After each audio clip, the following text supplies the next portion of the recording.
introduction. All right.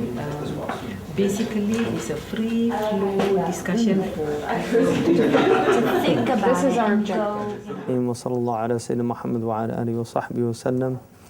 Alhamdulillah, we're here at the International Islamic University of Malaysia, and we're with Dr. Zaliha Kamaruddin, and you're a professor of comparative family law, and you're also on the Shura Council in one of the states for Selangor for IFTA, for giving legal fatwa. So you actually work with the muftis in Malaysia about family law. The founding father of the Kuliah of Laws, Professor Ahmad Ibrahim, he was the one who initiated harmonization between civil laws and Islamic law. And because of the two legal systems in Malaysia, for personal laws, for the non-Muslims we have the civil law, and for the Muslims we have the Sharia law. And we thought that having it side by side, parallel, when it comes to conversion, it doesn't work out that way. So we are trying to move towards harmonization of the laws. For example, the bill on family law, there were a lot of criticisms from the NGO, especially Sisters in Islam. One on polygamy, they did not agree to the fact that a matrimonial property, or we call here hartas pencarian, property that you get during marriage, you acquire during marriage, to be divided and given to the husband. Because to them, the husband is the person who gives nafakah to the wives. So when they are divorced or he wants to get married to another wife, he should not get a portion of whatever property they get from the marriage. A group of us, we form another group and say, why not we come out and draft a clearer definition on what is hartas pencarian, and we define in terms of issues where a man could get half of the property or 1/3 of the property. And there is an issue on polygamy. It means that, for example, if a man married in 1980, right, and then he wants to marry again the second wife in 1990, the property will be apportioned before the second marriage. This we agree, but then Sisters in Islam doesn't agree on the amount. Right. So we say, if the husband wants the amount, he has to prove that he has worked towards getting the property. They say they don't agree because they say no man will, they get another wife, they get property, so this is not fair. But the Sisters in Islam, they are looking at it from the women's perspective. Yes, it sounds like. So we have an open dialogue and tell them to come. Let's look at it from various perspectives. We call in the muftis. All the muftis are involved in the open dialogue. They have the muftis, I think 4 muftis attended, a few from the NGOs, a few from the universities representing the academics, and we discuss it. At the end of the day, I guess they are satisfied, or all parties are satisfied. Yes, and it's very useful that you are working with the muftis. I mean, doesn't it make a difference in the way that you approach the laws? Yes, there are 1 or 2 muftis who doesn't agree with some of the views because according to them, there's no such thing as hartas pencarian. But we tell them this is the history, this is our culture. When woman and man goes to the field and work, the woman should get their shares because they don't just stay at home and do nothing. They worked. What were some of the other criticisms that they had? Requirements for polygamy. Okay. They do not agree, according to them, the new law has made it easier for men to contract another marriage by removing a certain section which says that whether it is necessary, to have the wife's just consent. and necessary, then only the man can marry, instead of just or necessary. Because we wanted to know what was the main problem. Why are they against the usage of just or necessary? They say if you put just or necessary, for example, if a man has a very sick wife, right, and then it is not just for him to marry because he has a sick wife, but then the man say it is necessary because I have my needs to be fulfilled. So it is not just, but it is necessary.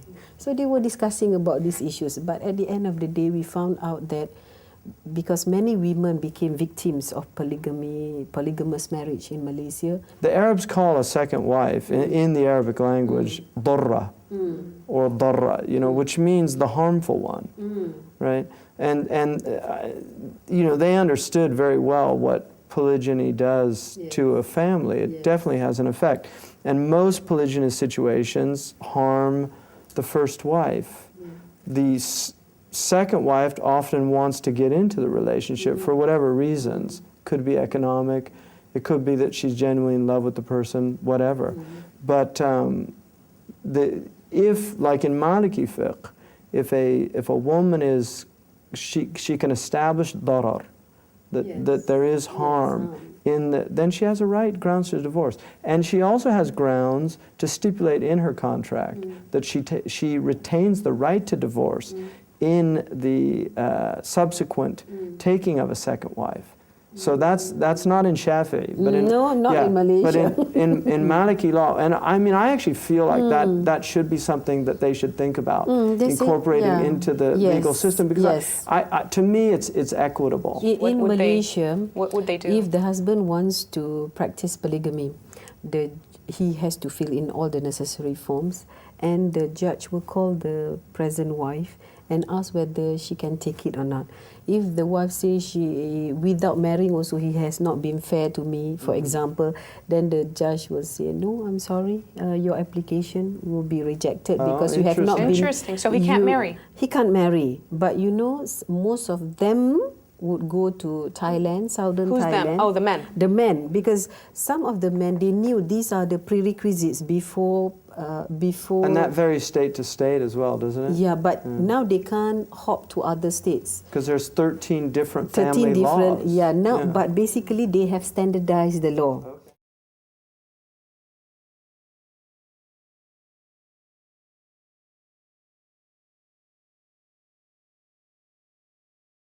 The laws in the Sharia are so overwhelmingly in favor of the woman in the ahwal al-shakhsiyya. I mean, I really felt that there was just almost a bending over backward. And a man's rights were just so limited. I mean, the woman would have a whole spectrum of rights, but her responsibilities were very limited. I mean, it was literally count them on one hand. What about reality? But the reality of practice in homes is so different from that ideal that is on paper. And so it becomes then, how do we inculcate a respect for law? And in Islamic law, the only way you can do that, they say ta'zeem al-shari'a natizun an ta'zeem al-shari', that the exaltation of the sharia is a result of an exaltation of the lawgiver, the one who gave the law. Do you know? So that if you don't inculcate in the hearts of people, I mean, ihsan is the highest thing in Islam. And ihsan is being conscious of God. If a husband's not conscious of God in the relationship, that dhulm, I mean, there's a hadith, the Prophet ﷺ said, whoever marries a second wife and then is unfair he'll come on the day of judgment with paralysis. Half his body's paralyzed. I mean, it's a very stunning hadith. Where are our good men? You know, that question is the most important question. So we have to train. So that's a question. Where are our good men? Where are good men? Yeah. Do you ever feel like you are subordinate to the male students that are in your class at all? Okay, I never felt like that because I think there's no such thing as subordinates in terms of gender. Okay, I think all of us are the same. You know, unless if you're given a post in a society or something, that's a different thing. What is your experience as a Malaysian woman studying in this university? I mean, I see that you integrate, it's a mixed environment, you integrate with men. and you must have colleagues and teachers who are men. How is that relationship? I suppose what the university is trying to do is to a certain extent try to bridge that gap to sort of, okay, you can have your freedom, you can have your rights, but within the limitations. And I think so far it's doing quite a good job.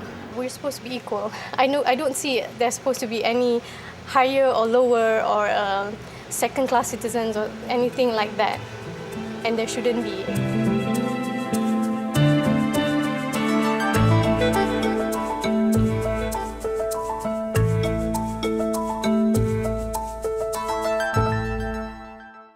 Bismillah ar-Rahman ar-Rahim. Alhamdulillahi Rabbil Alameen. We're speaking today, inshallah, with Sayyida Shifa al-Attas.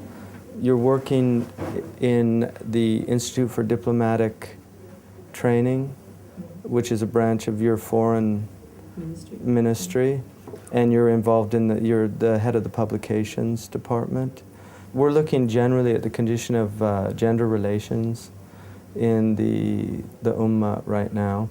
And yesterday we met with some Malays that would really give you the indication that they were disastrous right now in Malaysia. That Was it Sisters in Islam? Right, Sisters in Islam. Okay. On the other hand, most people's average experiences are often quite different from how the media would portray them. There are serious problems with our Sharia implementation of laws. Right.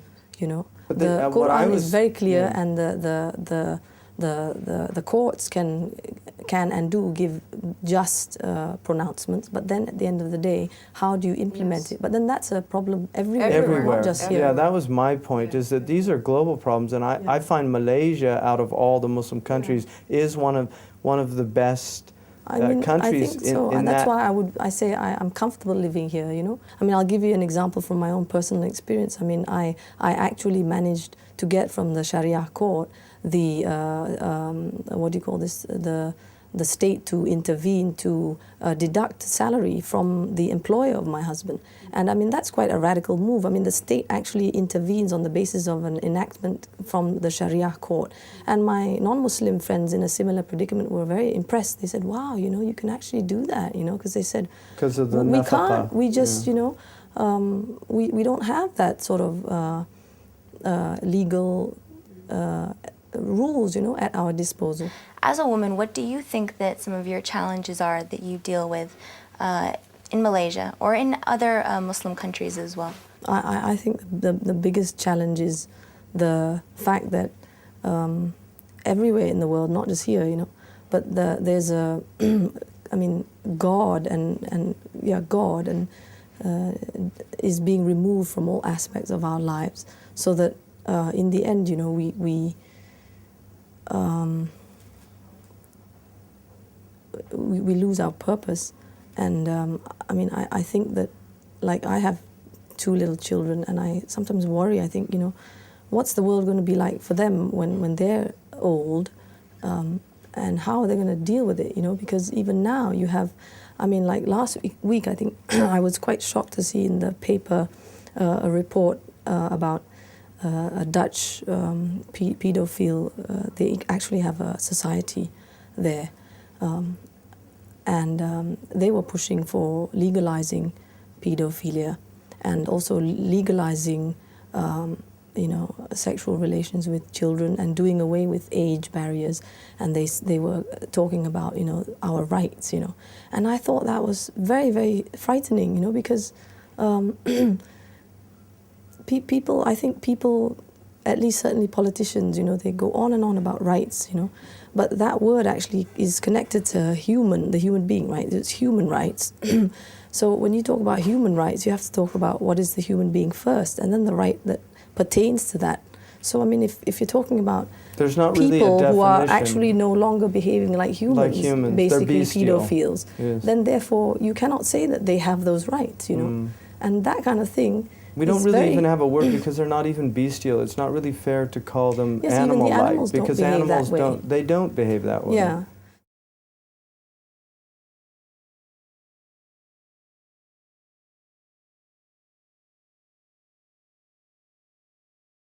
For me, there's so much bashing of the Muslims right now. Our media in the West is very attracted to those type of things. They want to amplify those aspects of Islam and just completely downplay the fact that our families are much more integral than Western families still. I mean, Muslim families are moving towards parity, but at the present current conditions, there is a much stronger family network in Muslim countries, which is absolutely clear and undeniable. And Westerners recognize that No, when they visit. Yeah, they do when they see it. Yeah, Muslim no, I countries. lament. I mean, I was in the eastern province of Saudi Arabia, in Al-Ahsa, and I was in a room, and there was a man, Sheikh Abdurrahman Mullah. He was 92 years old at the time, and everybody in the room, he was what they call a nasab, somebody that knows lineage, and he knew the lineage of that whole area.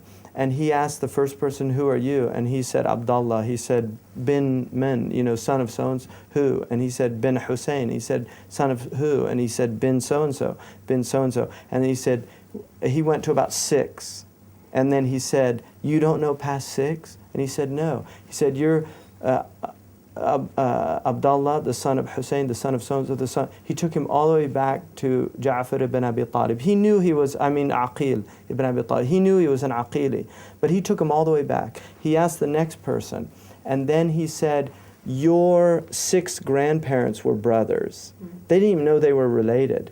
And then he went to the next person. Every single person in the room, with the exception of me, was related. And he showed them the silsila, and how they were all cousins. And they were living in the same village. And they'd forgotten that. And then he said, "Ta'allamu ansabukum, tasiru arhamukum," learn your lineage so that you can keep blood kinship bonds together. And I literally broke down. I started weeping. And the reason that I broke down was because of the fact that we're moving in the United States to 50% children born out of wedlock. In the end, men are sons of a woman, and the woman will nurture men. So in other words, the society, it's sort of resting on the women, how they bring up their men and women. So if now this sort of thing is happening, how do we ensure that when our children are grown up, that they don't not only inherit them, but have even worse difficulties to face? I think in Western or Greek philosophy, is it that Icarus who flew up, and he flew too high, and his wings were up to the sun. His father warned him, because he made the wings out of wax. Yeah. So they melted he put them together. when he flew up. He said, "Don't fly too high." Yeah. And the Quran is constantly talking about tilka hududullah. These are the limits that God has put. فَلَا تَعْتَدُوهَا. Don't transgress these limits. That we've been given that capacity to transgress, whereas other creatures have not. They're limited by their very nature. But not only that, the fact that we've given a capacity not to transgress limits, but also to recognize that there are limits. There are limits. And even in things like human rights and all that. So I'm not the sort of, I don't consider myself like this, this feminine, my rights, because I think that I have enough already in my religion to allow me to live in peace and harmony. For me, the word Islam means submission. Yes. In the end of the day, yes, there are things in the religion that are going to trouble you. Yes. But if it was all perfect according to my hawa, according to my own caprice, my own whims, my own desires, it wouldn't be called submission. It would be called something else. It would be called just what you like. Yes. But it's really been very nice for you to grace us with your time. Yes, and may Allah give you tawfiq. May Allah give you tawfiq. Yeah, thank you. Your work and in what you're doing. And for your kids too, inshallah. Yeah, Give you inshallah. the strength to raise them. Inshallah. So thank you very much Thank for you. the time. And Thanks. inshallah, paths cross again. Inshallah. Thank you. Yeah. Tafaddalu again to KL. Yes, inshallah. Okay, do you think Muslim women are free in Malaysia and in the Muslim world in general? I think that is a problem throughout Asian society. They always feel that man is superior compared to women, you see. Any Asian society, anywhere in Asia. In terms of education and all, I would I'm shy to say this, but I think they do better than men.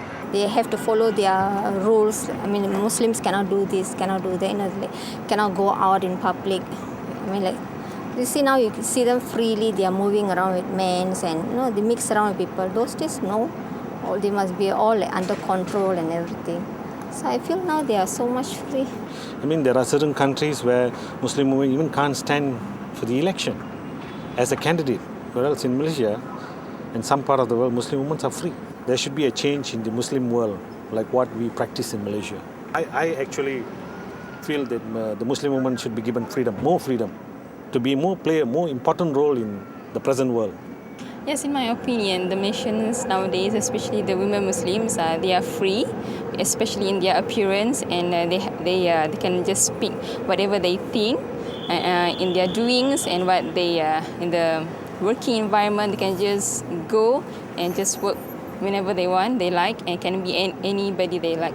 My wife always doesn't like, when we talk about polygamy, but personally, as a Muslim, I have to say that polygamy is good. It's how you perceive it, and sometimes, men try to be fair, but their wife not allowing them to do so. Right? For example, I have 2 wives and I want to spend a night with my second wife, for example, but my first wife will keep me at home. So, sometimes, it's not only one side to be blamed. But for me as a Muslim, I have to believe that polygamy is good. That's for the polygamy is actually exists to cater for women. It's not for men actually. Yeah. I don't really agree with polygamy because I feel like men are like mistreating the women. They are like using up the women for their own need. What if your husband came to you and said, I want to have more than one wife? What kind of would your reaction be? I'll ask him what's the reason. What's the concrete reason can he give me that he wants to take up another wife? And if he says, if there's something true about it, I'll ask him to go ahead with it, but just ask him to leave me alone. I would not like to live together with another woman. Yeah, I mean, okay. Nowadays, yeah, it's like man and women is like same level. It's not like last time. Always man is there, We are happy here actually. There's nothing limited here. I mean, but you should know what you're doing, lah. Now, of course, there's certain rules and regulations where you have to, follow. But other than that, we are free to do whatever we like. I mean, there's no limitation. You have to scare of this person or that person,